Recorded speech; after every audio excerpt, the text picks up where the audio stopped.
Que se fosse Olha, essa galera aí, deixa eu mostrar aqui os gráficos, você vai ficar animado. Eu gostaria de não ter que ficar falando isso aqui. Eu tô aqui há pouco tempo. Agora, e eu já sinto o desespero desse troço. O Marçal, pra enganar, se a gente estivesse enganando a galera, pedindo, vou abrir a chave do seu não sei o quê, tava tudo, take my money. Ó, exatamente. Isso aqui é o seguinte, pessoal. Infelizmente eu tô botando pra vocês, não é o documento final, tá? Do nosso relatório sobre o Centrão. Mas isso aqui é o estudo em si que está sendo agora formatado. Mas a gente vai dar uma palhinha pra galera ver que interessante, ó. Isso vai estar no clube, certo? Vai, tá na sexta-feira. Os 4 que entraram no clube vão ver isso aí. E na próxima Valete também. É uma anatomia do Centrão. Veja só isso aí. A análise de regressão linear mostrou uma relação negativa entre o índice de Centrão e o IDH. Então, existe uma relação, vamos lá, inversamente proporcional entre o índice de Centrão, que é a taxa de votos no Centrão, e IDH nas cidades. Como era esperado, municípios com menor desenvolvimento humano têm uma predominância maior de políticos do Centrão, cujos discursos concentram-se em pautas locais e não ideológicas. A métrica R2 apresentada no gráfico é uma medida de quanto a variação de uma das variáveis explica a variação de outra. No contexto das ciências sociais, nos quais os fenômenos são complexos e difíceis de prever, um R2 de 24% é considerável, mostrando uma grande relação entre os dois fenômenos. Isso aqui é trabalho nosso, interno. Então você começa a ter uma correlação, tá, entre o IDH dos locais e a prevalência do voto no Centrão. A coluna vertical é a prevalência dos votos no Centrão e a coluna e a parte horizontal ali é IDH. Então você vai percebendo que existe essa correlação. Vai pro próximo. E aqui é uma coisa muito louca, que é a correlação entre índice de Centrão e tamanho dos municípios. Então, na parte horizontal ali da tabela, quanto mais para a direita, maior a cidade. Município pequeno é Centrão. Município pequeno é Centrão, e conforme as cidades vão ficando maiores, você vai perdendo o Centrão. Onde as cidades maiores costumam ser capitais e cidades economicamente mais relevantes, onde tem também prevalência e existência da classe média. Então o que acontece? Olha como o número de políticos do Centrão vai diminuindo cara, conforme... é muito louco isso aí. Olha aquele amontoado ali, né? Análise, hein? Olha, município de até 50 mil habitantes ali, ó. Passou de 20 mil pra baixo, malandro. E aí a gente tem que entender, assim, por exemplo, até os 50 mil, aquelas bolinhas que a gente vê voando, porque elas são, vamos dizer assim, elas estão fora do padrão, né? Então o que seria? Onde elas estão? Às vezes é uma cidade pequena, porém, sei lá, no Paraná. Às vezes isso explica, uma cidade de até 50 mil habitantes, mas no Paraná, essa cidade ela não vai estar acompanhando esse padrão. Tá, por quê? Porque ela é pequena, ela tem DH alto. Então a gente vai ter algumas coisas que quebram o padrão. Mesmo uma capital de uma cidade do Nordeste, de um estado nordestino que tem o IDH alto, então sim, lá naquela capital vai alterar um pouco. Tá. Ó, outro... Aí, olha aqui. A taxa de analfabetismo apresentou a maior relação entre as variáveis estudadas. Meu 28%. Deus do céu, cara. A maior prevalência de população incapaz de ler e escrever tem uma grande influência sobre a presença de Centrão. Nota-se no gráfico a existência de um limiar. Abaixo dos 20% de analfabetismo, o Centrão tem uma perda considerável de força. Aí vai pro gráfico. Olha que sensacional. Olha que sensacional, tá? Você pega a prevalência do Centrão ali, com a taxa de analfabetismo já descendo de 20, 10, é pequena a prevalência do Centrão. Entendeu? Só que conforme o analfabetismo vai aumentando, olha como ele concentra naquela camada ali. Então você tem uma linha dando essa tendência. É o voto de emenda, né? E é um voto que é baseado... Assim, existe uma correlação entre ignorância, pobreza e viver mal e votar no Centrão. O voto ideológico de esquerda e direita é um voto de classe média. Então, a gente tem que ver... Isso aqui é importante porque os partidos políticos não querem sequer ter esses dados nas mãos porque eles não querem combater isso. Eles são parte desse problema. Só que a gente está nascendo para combater isso. Então a gente tem que ter os dados nas mãos para a gente poder trabalhar com inteligência com essa bagagem. E ver um negócio que o Costanera vai achar legal. Tem um outro slide aí? Ô Renan, você observando isso, qual que é... Hoje o Centrão, ele domina boa parte do jogo político. Qual é o interesse desses partidos políticos dentro das votações lá em Brasília, que de alguma forma melhorem esses índices que a gente tem aqui, sabendo que eles vão perder força?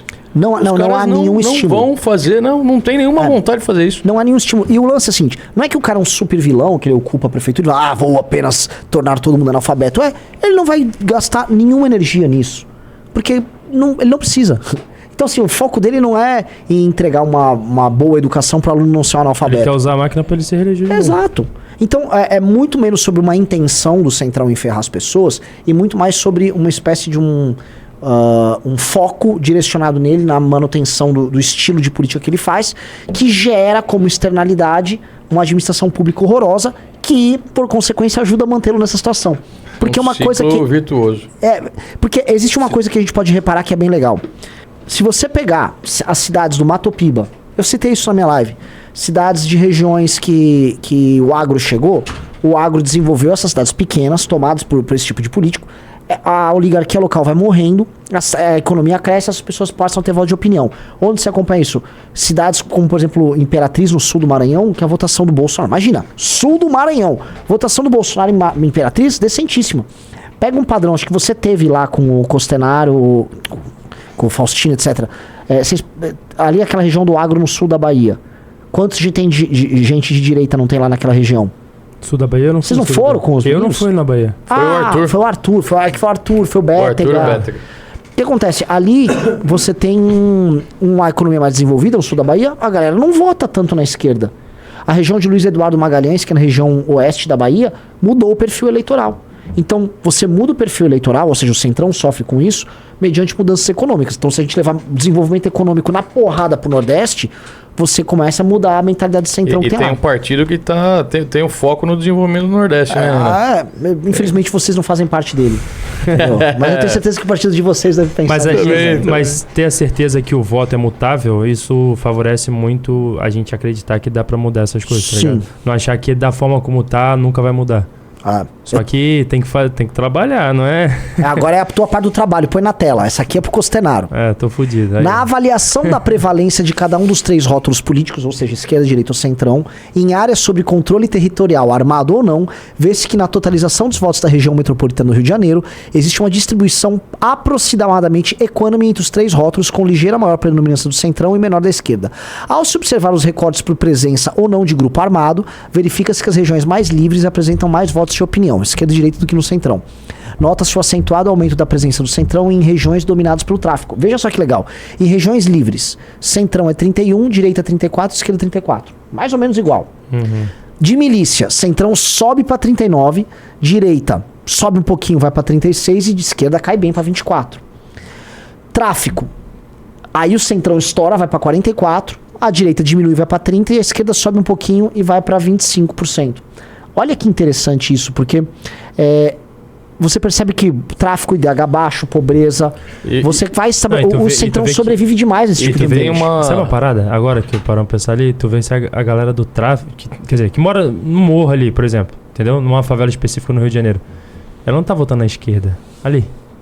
Ela tá votando na direita, que é aquele negócio que eu sempre cito, que tipo assim, a galera da favela, ela não votou no Freixo. Ela votou no Malafaia, tá ligado? Basta ver que a Zona Livre são os bairros mais ricos do Rio. Exato. E outra coisa também, Renan, normalmente, né, os políticos do Centrão, eles são aqueles que têm o maior poder econômico, né, para investir em campanhas, para investir em fechamentos de regiões. Então, o que é comum? Chega um político do Centrão numa região que é tomada pelo tráfico, ele não vai falar com a população. Ele vai lá falar com o dono da boca, com o traficante, fala, a gente quer fazer um fechamento assim, assim, assado, eu vou dar um apoio para vocês nesse sentido e vocês vão me apoiar nesse sentido. E daí os caras lá mesmo que fazem a campanha para ele. Ele deixa em cash. Isso é nosso, essas informações. A gente esse tem mais presença de centrão em região de milícia e tráfico, porque provavelmente os caras do centrão jogam jogo e são representantes dos caras. Pô, lá na Baixada, quantos dos políticos não são ligados à milícia? Então, o miliciano já é o político do Centrão também. Entendeu? Então, duas coisas que é importante. Isso aqui eu tô mostrando fragmentos de um estudo bem grande que a gente tá fazendo, que vai estar na próxima Valete impressa e que vai estar disponível sexta-feira no clube.